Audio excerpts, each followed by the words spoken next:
The Romans first invaded Britain in 55 BC, but it would be another 90 years before there was a full-scale conquest under the Emperor Claudius.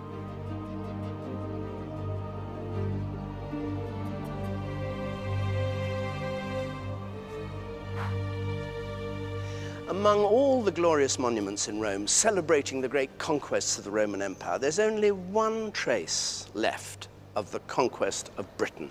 And it's this tiny fragment of a big inscription which was put up on a triumphal arch to commemorate Claudius's taking the surrender of 11 British kings. You can just see the word reges Brit, and it cuts off there. 11 British kings, and saying that he brought the barbarians from across the ocean, that's the English Channel. He brought the barbarians from across the ocean under the authority of Rome.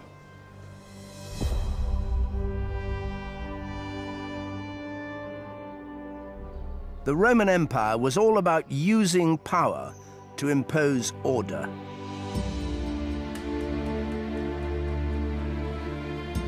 Nothing captures the Roman vision better than the Pantheon, a temple to all the gods.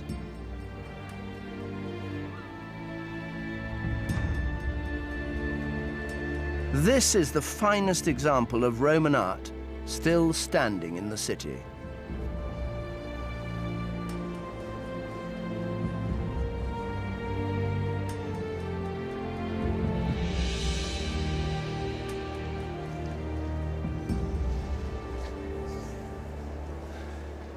One of the reasons the Romans had such a huge impact on Britain was that they, for the first time, gave us a sense of identity by becoming part of the Roman Empire. Every conquered territory had a female figure to represent it, and we had Britannia for Britain. And the coins of the 2nd century AD had this portrait of Britannia on one side. Some say she's in mourning after defeat at the hands of the Romans, some say she's at peace. But there it is, the enduring image of Britannia, which turns up, lo and behold, on our own 50p piece today. The Queen's head on one side, and on the other, Britannia. Rather different Britannia, this one. This is Britannia ruling the waves with her trident and her shield.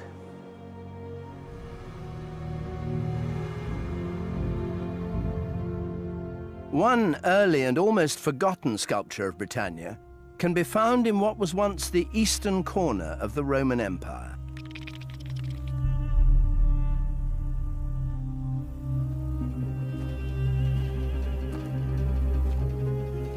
In the 1st century AD, the city of Aphrodisias was famous for the brilliance of its artists.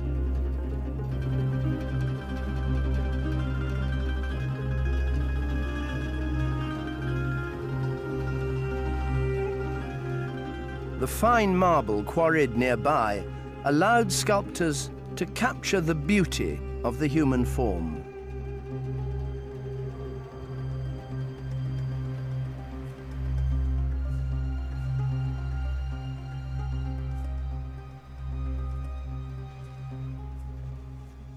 This is a stupendous collection of sculptures, all very lively, of Roman myths, of gods and goddesses. But the one I've come to see is this one over here.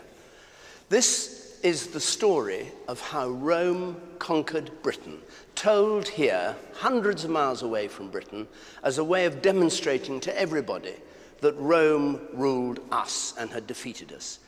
This is the figure of Britannia, and we know it because it says over on the right there in Greek letters, Britannia, and on this side, Tiberius Claudius Caesar, the Emperor Claudius.